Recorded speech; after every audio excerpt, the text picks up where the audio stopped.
Hello, and welcome to the fifth installment of my series, Memories with Me, Max Weinberg of the E Street Band. But you know that because you tuned in to YouTube or Instagram TV, and you've been reading Backstreets, who are, you might say, my co-sponsor for this limited run of shows where I tell you about my work, my life, my memories, and, as promised, my memorabilia. Why do I have a football? I'll tell you why I have a football. When I was a kid, up until the Beatles debuted in '64, I was mad about music, and I was playing the drums, but I was even a bigger football fan. Specifically, I was a fan of the New York Giants throughout the 50s when I first started watching football. And their quarterback, who was my hero, was Y.A. Tittle. And sports fans, you've seen the legendary picture of him on his knees right in front of the goalpost, all bloodied with his helmet off. Well, that was Y.A. Tittle, and he was a phenomenal champion. This is an autographed football from Y.A. Tittle. You can see right there is Y.A. Tittle's signature.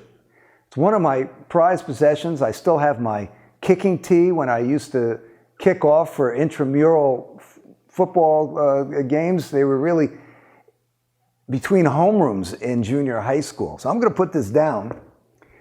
But I was mad about football, as I was about music and drumming.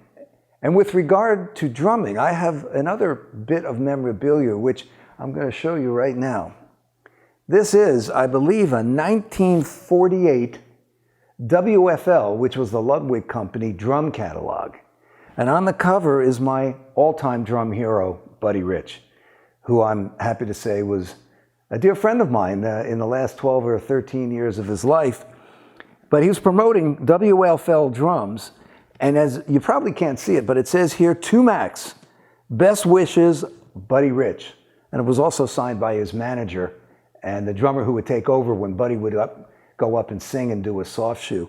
And if you look at the prices in here, 1948, I mean, you can buy a whole drum set for about $70. But it's a classic shot when Buddy Rich was the king of the swing drummers. So if you've tuned in for the last 4 episodes of my series, you know that this is the drum that I used as a floor tom-tom on the River album and the Born in the USA album. And today I'm using it once again as my sort of lottery tumbler to pick out your questions. And, well, why wait? Let's get into it. First question. This is from Frank Brown of Hingham, Massachusetts. I know a Frank Brown from Massachusetts. I wonder if it's the Frank Brown I'm thinking of. But in case it is or it isn't, here's the question. You once said that you play the drums as if they owe you money. Please elaborate on that philosophy. I did say that. I play the drums as if they owe me money. Well, the point of that is I take no prisoners. I'm in control. I'm going to get what I can get out of those drums. And, you know, the thing with striking a drum is you don't hit it and dig your hand into it. You hit it and recoil like a whip. So if there's any drummers out there, it's a whip-like motion. You can see my arm. When it's slow, it's like this. And that gives you the power. And, you know, it's not raising your hands above your head and then coming down like this. But yeah, I guess it's a sort of, this friend of mine who was a retired astronaut, Jim Weatherby, once said that, you know, the space shuttle, you fly it like you stole it. And playing the drums, for me, is kind of like that. You know, I play them like they owe me money. So, you know, I'm going to get what I need out of those drums. This is from David Bernstein from Gaithersburg, Maryland. Or it could be Bernstein, like Leonard. Bruce recently recommended the book, The Wrecking Crew by Kent Harmon. In the book, I got to know more about the drummer Hal Blaine and his contributions to so many hits in the 60s and 70s. What are your thoughts about Hal? Did you ever meet him? Well, David, not only did I meet Hal Blaine for a good 30 years was one of my dear friends. Hal Blaine, to those of you who are watching and help me, and I'm explaining this to you, Hal Blaine was the most recorded drummer in history. He played on something like 35,000 singles, individual singles, not albums. And the Wrecking Crew was a story of basically the musicians that made up both Phil Spector's band for all the great records he made with the Ronettes and the Righteous Brothers, who also played with the Beach Boys, for the Beach Boys, really for Brian Wilson. And Hal Blaine was the leader, the contractor, which means he called up everybody on the phone and he got them in the session. And a legend. I was introduced to Hal probably in 77, I want to say, when we were in LA. And a friend of mine said, "You want to meet Hal Blaine?" I said, "Do I want to meet Hal Blaine?" So he drives me over to an area of Los Angeles called Los Feliz, which is kind of, east of Hollywood. And we drive up to this brick kind of mini mansion.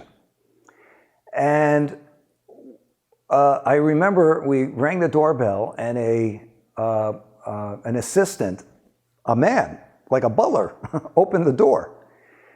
And I would have expected nothing less because Hal Blaine was the most successful studio drummer in history, bar none. And when you look at the list of songs he played on, you get a headache. There's so many songs that you all know. And you would expect him to have a doorman. Also, he was on the cover of Look magazine in 1970, I think it was, standing next to his Rolls Royce. And he was a hit maker. So we were ushered in, and Hal was in his office. And my friend and I, and my friend's name at the time, and still is, Harvey Kubernick, who's Mr. Hollywood, Mr. Los Angeles, brought me there. We walk into his office, and it was a pretty large room, and Hal's sitting behind his desk. And instead of wallpaper, the entire room, except for the ceiling, was papered in gold singles, gold records, not albums, singles. Everywhere you look, they would just set up right next to each other. That was the most impressive thing I'd ever seen. It's hard to get a gold single, and he had the whole room was just wall-to-wall gold singles and memorabilia. Hal was a delightful gentleman. He died just about, I'd say a year and 3 months ago. He was 90 years old. He was a funny guy. He started as a comedian in the 40s in Massachusetts. And toward the end of his life, for about the last 10 years, he didn't drum, but his hobby was sending jokes to his friends. And I was delighted to be included among those who he considered friends. And just the blast email names were incredible. From various Sinatras to you name it, everybody he ever worked with. There's so many great stories about Hal Blaine. And of course, his drumming and his musicality could back it up. He was a very cool guy, too. But the jokes were, a lot of them were what you might say politically incorrect, but he came from a different generation. But it was an honor to be on his list. And I remember toward the end of his life, I got my colleagues in my jukebox band, Bob Berger, Glenn Burtnick, and John Rajavi, on his list. So they got a few jokes. And his jokes are still very funny. But one of the famous things about Hal Blaine was whenever he did a session, they give you sheet music. And this is in my book, The Big Beat, where I interviewed Hal Blaine. They give you sheet music, and Hal had a stamp, like a rubber stamp, and every session he did, he would stamp the front of the sheet music, and it says, "Hal Blaine Strikes Again." If you see The Big Beat, you can see that stamp. He did it for me on a piece of paper. And so there were charts floating all over Hollywood with that, Hal Blaine Strikes Again. And we were playing Wembley Arena, Bruce and the E Street Band, back in the mid-'80s. Could have been maybe the River Tour. I'm not quite sure when it was, but after we were done, Bruce came into the E Street dressing room and said, "Max, come with me, you got to see this." We go into his dressing room, and there's some peeling wallpaper, and it's kind of hanging off the wall. And it's right near the couch, and I guess he was laying down on the couch before the show, and he sees underneath the wallpaper that had peeled off a stamp that says, "Hal Blaine Strikes Again." So he used to tour, Hal did, with John Denver and a lot. So I'm sure he played there, and he took his stamp and he stamped the wall. So the stories of Hal Blaine are legend. Jim Keltner, the great session drummer from LA, said if you wanted to work in the 60s and early 70s in LA as a drummer, you had best sound like Hal Blaine.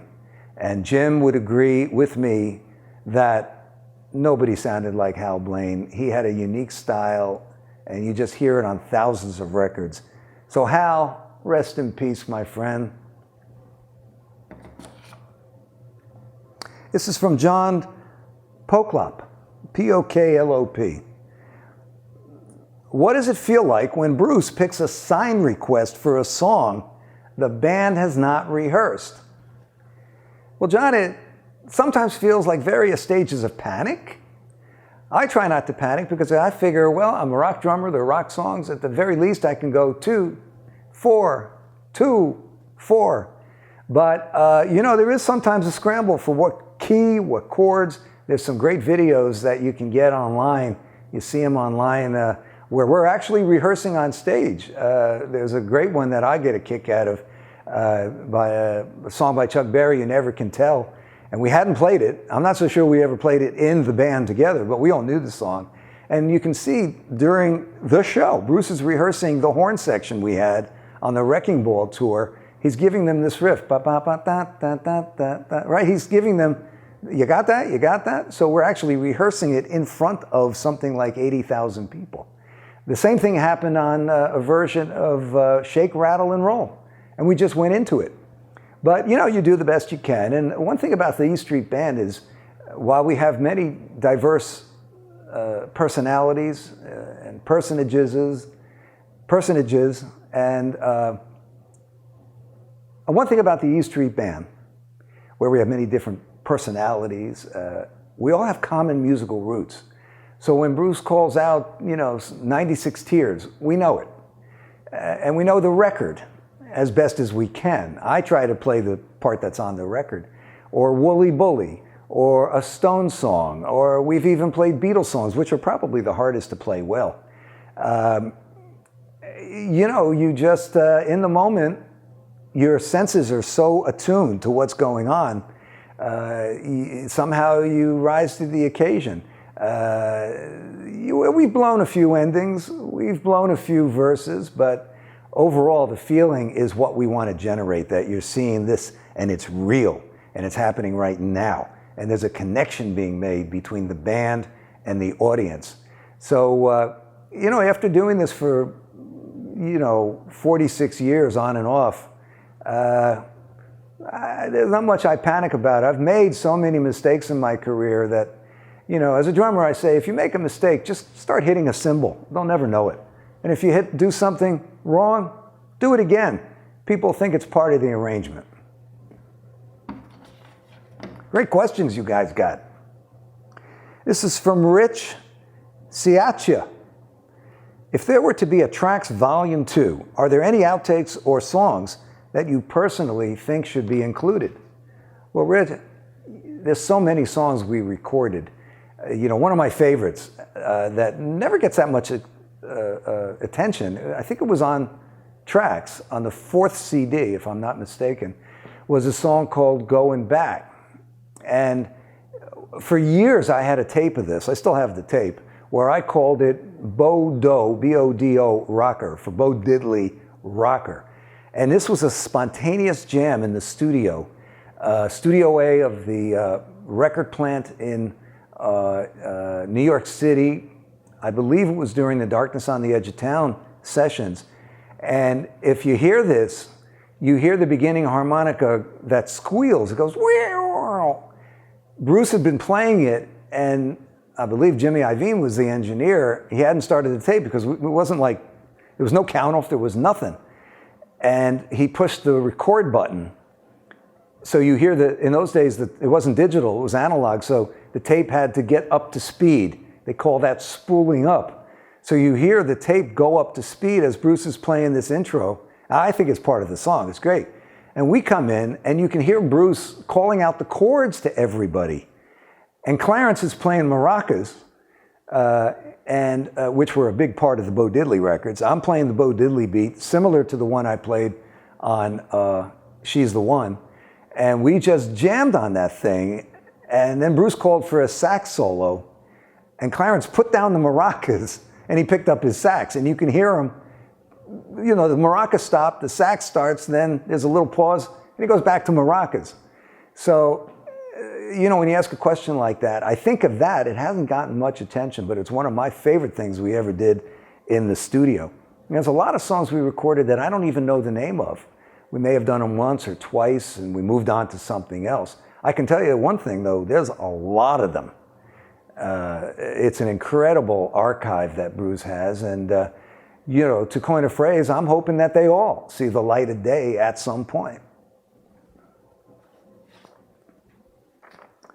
This is from Richard Hirsch from Philadelphia, PA. Now, Philadelphia, PA is where my father's family was from. So, you know, when we played the Spectrum or the Tower Theater, the Main Point, half the audience was my relatives. And it was always fun for me to play in Philadelphia because I have a lot of Philly in my soul. And the question that Richard has is, what was the story with the brief E Street Band psychedelic bass drum head, you know, the front head that I had on stage a few years ago? Yes, there was a psychedelic bass drum head. We played Oslo, Norway. And that particular night, I think it was on the River Tour, and I think we played a lot of the River, which we hadn't been doing in Europe.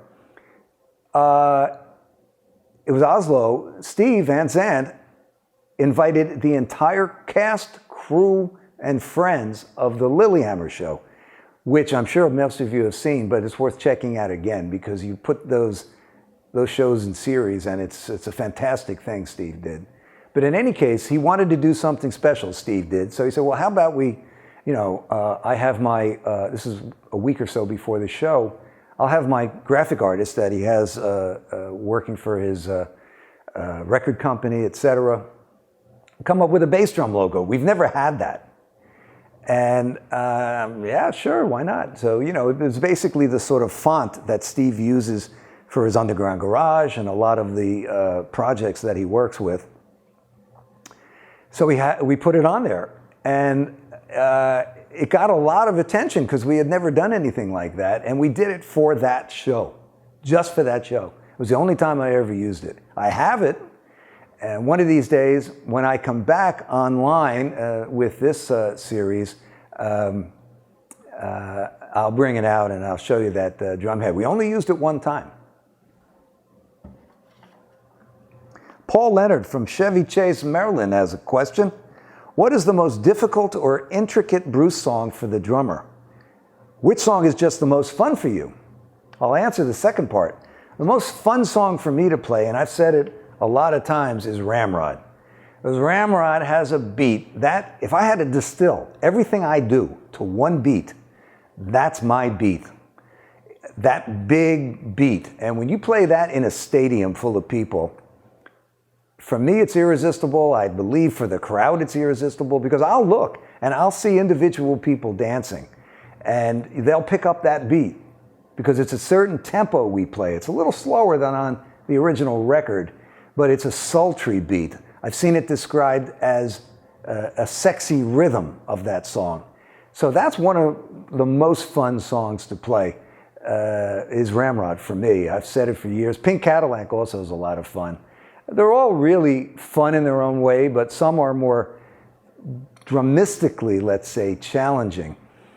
One of the most challenging is, believe it or not, Drive All Night from the River, because it's about 8 or 9 minutes long, and it's the same beat over and over again, and it doesn't change.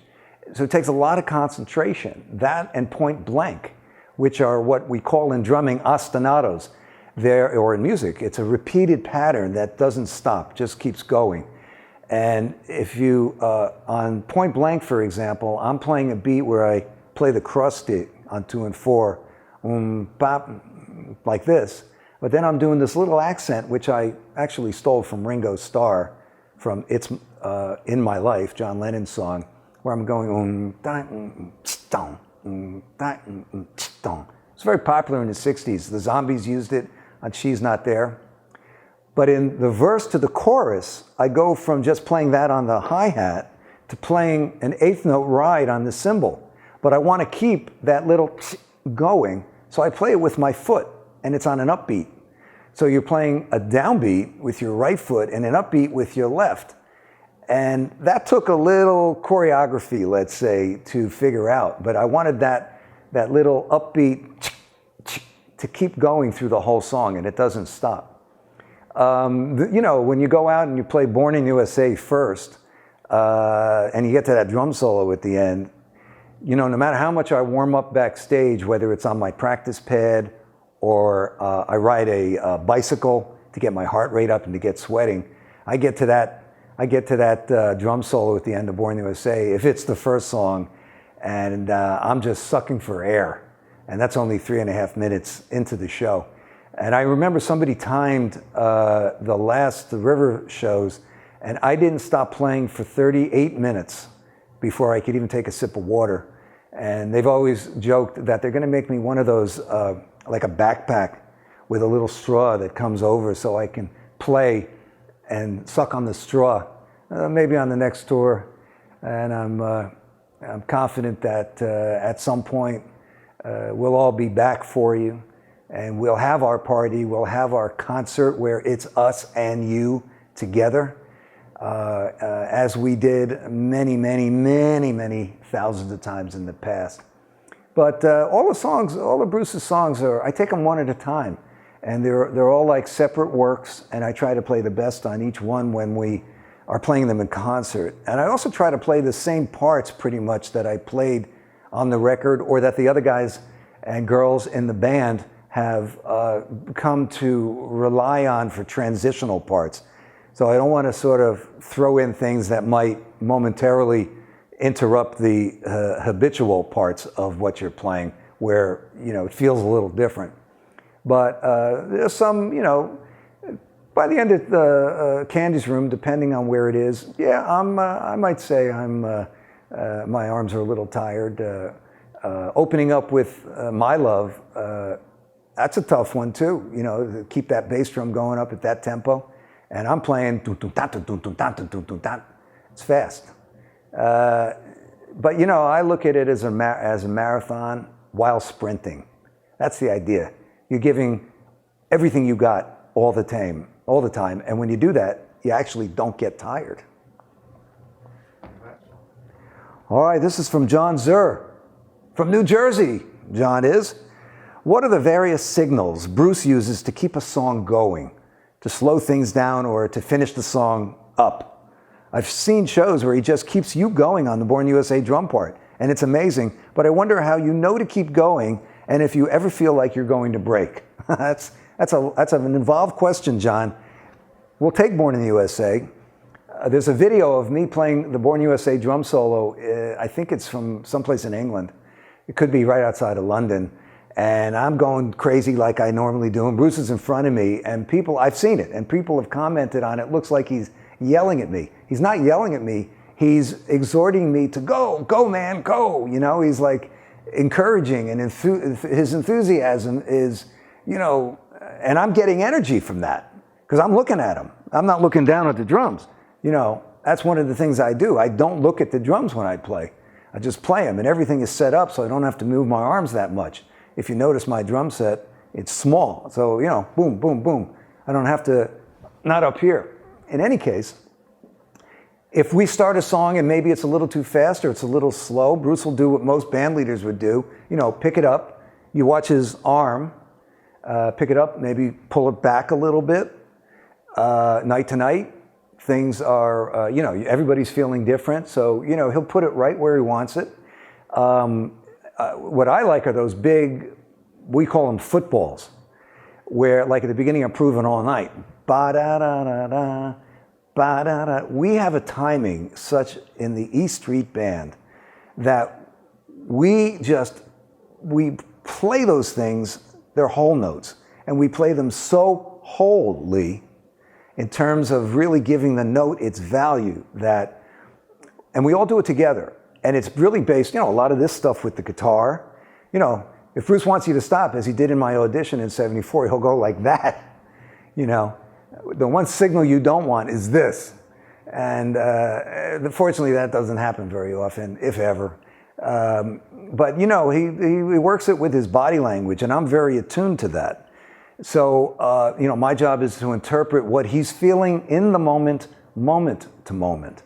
And, I've said it before, but occasionally, like at the end of a show, if he'll have a wet shirt on, I'll be able to see the muscles in his back. And this one muscle right under his sort of shoulder blade will telegraph to me, it'll tighten up, it'll telegraph to me that something's coming. I don't know what it is, but to be prepared.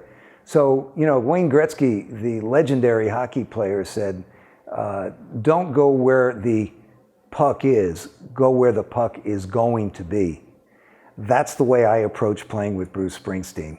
I don't want to anticipate him, but I want to stay there right with him so I can react in real time to what he's doing. And that's my job. It's not to, I can show off when I need to show off. And I like to show off as much as anybody else. But the job is to give him what he needs to make his job easier. So he doesn't have to worry. We know, he knows, we have his back.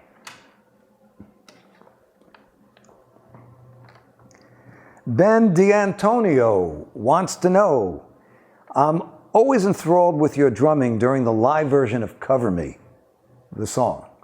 What was your thought process about how you followed Bruce's solo with your thumping riff? I don't know how to describe it, near the end of the song. Well, Ben, I'm not sure I know how to describe it. I was playing this kind of beat through the song, and I base a lot of what I do off the vocal and the rhythms of the vocal. And I try to hold back on fills and wait till there's an appropriate spot. Someone made a comment once that, basically I do a fill going from every verse to a chorus. Well, that's kind of the drumming that I grew up with rock records. But I'll also throw a fill in odd places, like on bar 3 or bar 7.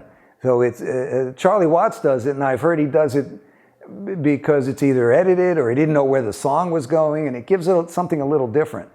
On Cover Me, that type of rhythm was very popular at the time. The Stones had Miss You, and there were a lot of Miss Yous out there in terms of the rhythmic dynamic of that day in the early and mid 80s. So, it was a quarter note bass drum, like that. And there's a little accent that, he did it in the studio. I saw him, he sort of raised his arm and he went, pop. It's right at the end.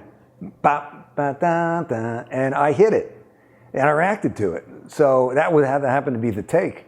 And so I'm just always reacting to what he's doing physically and vocally. He once described his favorite type of drumming, whether it was me or anybody else. He's a big fan of John Ford's movies with John Wayne. And as he says, he doesn't agree politically with them, but he loves the movies. And there's always a scene of John Wayne riding, tearing ass over the sort of deserty mountains. I guess it's in Monument Valley, Arizona, I think it is, where the valley and the mountains, that's the drumming. John Wayne on the horse, that's the character in Bruce's songs. He described it to me like that once. And he wanted me to be like a monument, to just sit up straight. And just one of his favorite drum tracks, he told me, was what I did on Walk Like a Man and Tougher Than the Rest, which is just the beat. And when you get to the heart of the beat, very often that's all you have to do. You don't have to put a lot of ornamentation around it. And particularly with such a great songwriter as Bruce Springsteen, you want to do your bit, stay out of the way, and let the story, the lyrics, the character take over and be front and center. And that's what I think my strength is as a drummer. This is from Jenny Fulton from Sydney, Australia. How are you all down under there? I had the pleasure of meeting you at a jukebox show. That's my jukebox, which I will be taking back on the road, hopefully in October of 2020, provided it's safe to do so. We're trying to figure that out now. But look for Max Weinberg's Jukebox. That's where I take all requests of my favorite songs from the 60s, 70s, some 80s, a lot of Bruce. If you haven't seen it, it's a fun night. It's not a concert, it's a party, because I like to have a party. And even with whatever social distancing and protocols that we really should be adhering to until they figure this out, we're going to still have a party. But Jenny had the pleasure, she says, of meeting me at a jukebox show. I've seen you many times with the E Street Band. It never ceases to amaze me how you keep up your energy and focus playing for 3 to 4 hours. How do you prepare for an E Street Band tour physically and mentally? Well, Jenny, thanks for that question. You know, that's home. I've been doing it for so long that, A, you need to stay in shape. And it motivates me actually to stay in shape year-round, whether we're touring or not. So I have a pretty serious physical workout 3 times a week. I swim twice a week on the off days. So I try to stay healthy, eat the right foods, and you know, you learn as you get older. And you also learn that a lot of the stuff your father said when you were a teenager, incredibly, the older you got, the smarter he got. It turned out everything he told me was right. So I stay in shape. My feeling for a tour mentally is I'm so excited to play this music again, because it's just the epitome of what I've been able to be a part of my entire life. That, you know, whether it's new songs, old songs, songs that Bruce recorded that I didn't play on, it's all the same. I play my heart out. And, you know, the thing is, if you think about it, you'll get tired. If you just immerse yourself in it, whether it's an athletic event, playing music, anything where you can sort of leave your mortal being behind, and you can do it. A lot of this is willpower, and I have a lot of willpower to do the job and to do it each night, not just some nights, but every night the best I can. It's been built into me since I was a little kid.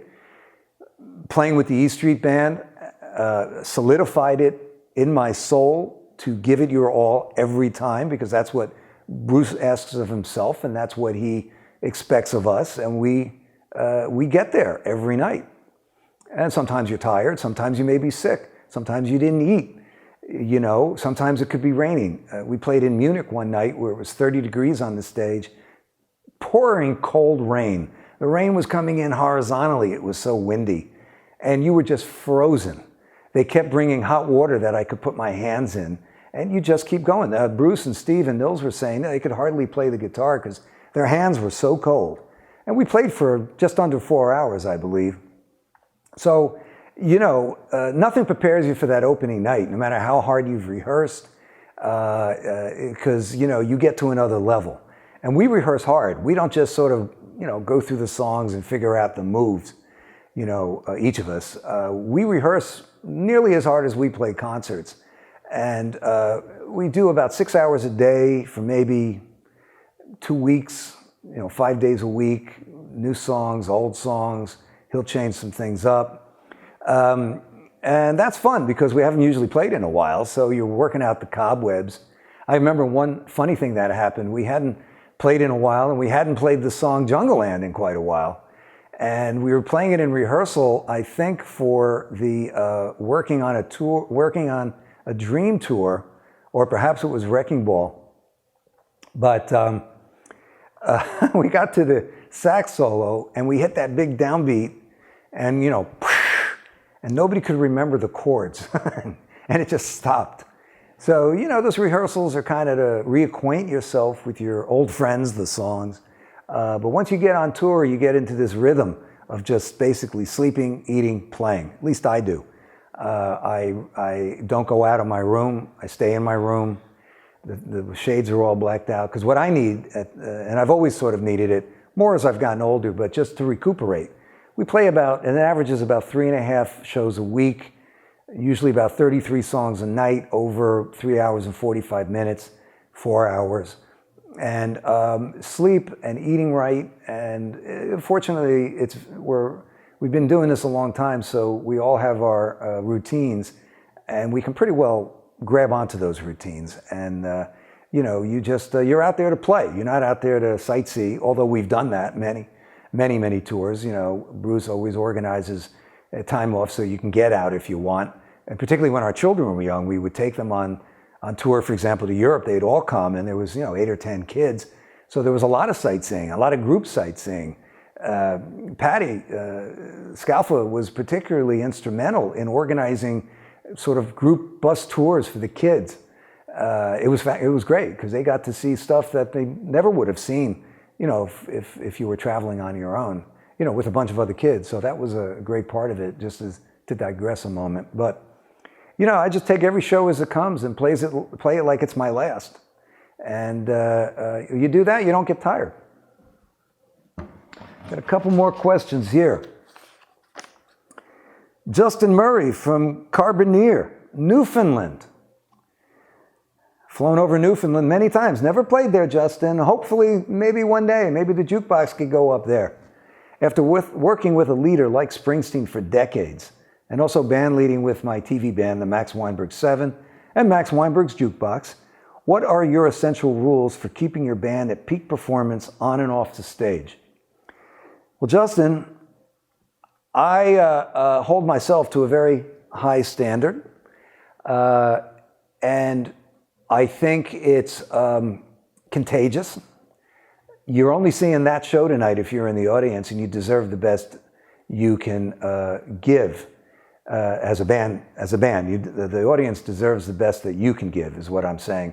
So, with a great leader like Bruce, in terms of, he leads by example.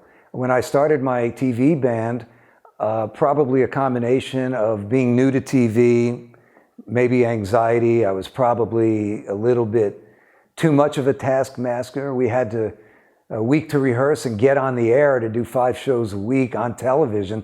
So there was a lot of rehearsing. It was a lot of getting into the rhythm of doing a nightly TV show.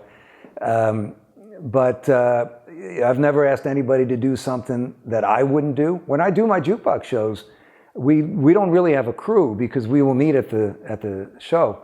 And I'll get there early. I set up my drums. I tune them because I want them to sound right. So, my drums are my tools. And it's the most mechanical thing I know how to do is put together a drum set. And I enjoy it, actually, I usually have somebody from the drum rental company to help me. But I just try to give my all and hope that people are giving their all on the stage and doing whatever they need to do off the stage to make sure they can show up when it's showtime and give you more than you expected, And generally, that's my experience is that, if you take each show as they come and you do your best, it's contagious. I learned that from Bruce. So that's sort of how I band lead, and I have definite ideas about it.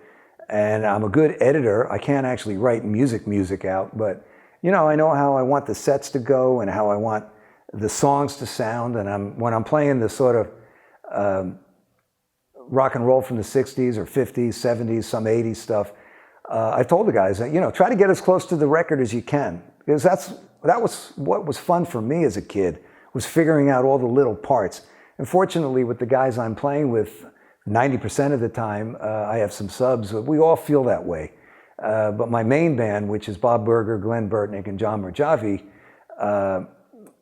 they're very detail-oriented too. So they hear all those little idiosyncratic parts that are on records that we love. Well, we have two more questions here. Let's see. Chris Phillips from Backstreets Magazine. Chris has been very helpful to me in bringing this limited series to you. So I want to thank Chris for that and growing the Backstreets family. They're very particular people over there, and they really strive to get everything right. and I'll check it out. And, I'm very interested in what people have to say. And, sometimes I've found out news on Backstreets. So this is for Chris. He says, you recently said you were listening to Passaic, New Jersey. It was a Capitol Theater in 1978, and were struck by the quick tempos. Can you talk about tempo and E Street Band tours, the hows and whys of those changes over the years? Any songs you think should be faster? Well, Chris, tempo is an interesting thing. It's very crucial. And some people have mentioned, I've seen even in the press, that we play stuff slower now than we did when we were younger. Well, you're going to tend to do that. To coin a phrase, when we were kids, and I say kids in our 20s and just turning 30, so we played stuff like a bat out of hell. And it was very, very exciting. A lot of the stuff has sort of found its own kind of groove and tempo through the years. There was one funny thing that happened in Australia where I thought we were going into a different song, and Bruce counted, but it was a song where it had a count of 1, 2, and I did a roll like that. So he wanted to play Born to Run, but I thought it was this faster song, so I started it way fast. And we got to about 8 bars in, and it was for a second, nobody could really tell what was happening in terms of the tempo. It was way too fast. It was clearly I started the song way too fast. I thought it was a different song. So Bruce stopped, and he recounted it off when we played it at the tempo we typically play it at, thereabouts. And it was funny because he came up to me afterwards in the cocktail lounge in the hotel, I think it was in Sydney. Mighty One, what was the story with that? I said, brain freeze for a second. But there were comments about how we never played it that fast, hadn't played it that fast since the 70s, and a lot of people liked it. So, it's really depending on the night and how Bruce is feeling to sing, and, we have a range of tempos that we play that are all around the same, for certain songs like Atlantic City and Darkness on the Edge of Town, or there are certain tempo, and Promised Land and Darlington County, they're a certain tempo. But after all these years, pretty much where to put it. No, I wouldn't say, it's I've noticed that I have a tendency also to play very behind the beat, which is a good thing, because Bruce likes to feel the tension between like the guitar and the backbeat, the 2 and the 4 on the snare. The master of that was the late, great Al Jackson, who played on all the Stax Records material. He was the drummer in Booker T and the MGs. And he just put that beat, that backbeat, in the perfect spot.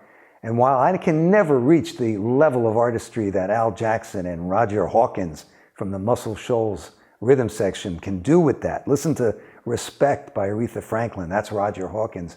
That's what I try to do. And it creates this sort of, it makes the music sit up rather than playing ahead of the beat or fast. You have to know where to put the beat. You can put it ahead so it feels a little nervous.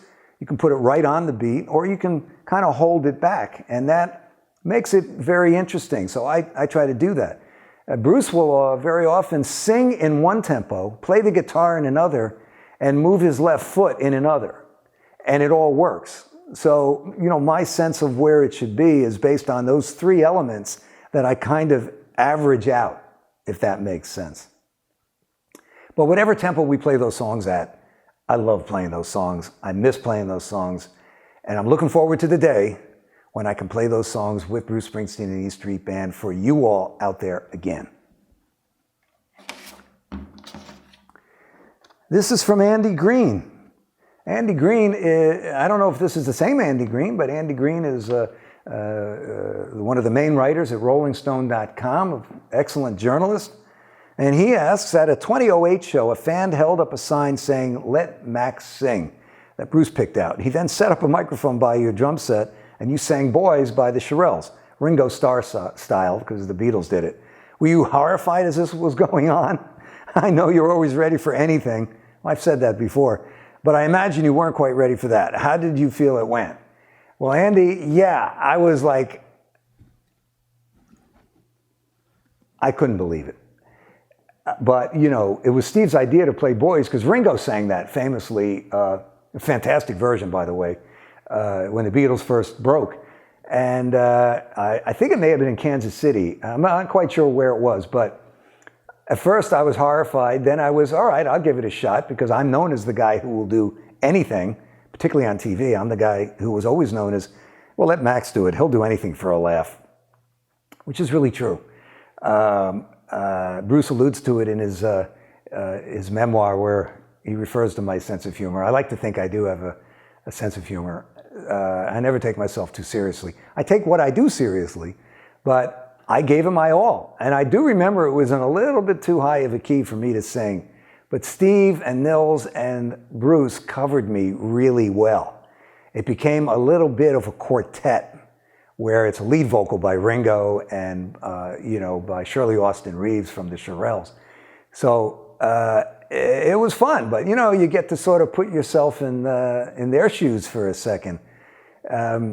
It turned out to be fun. There's a videotape of it, I'm sure, on YouTube or someplace if you want to check it out.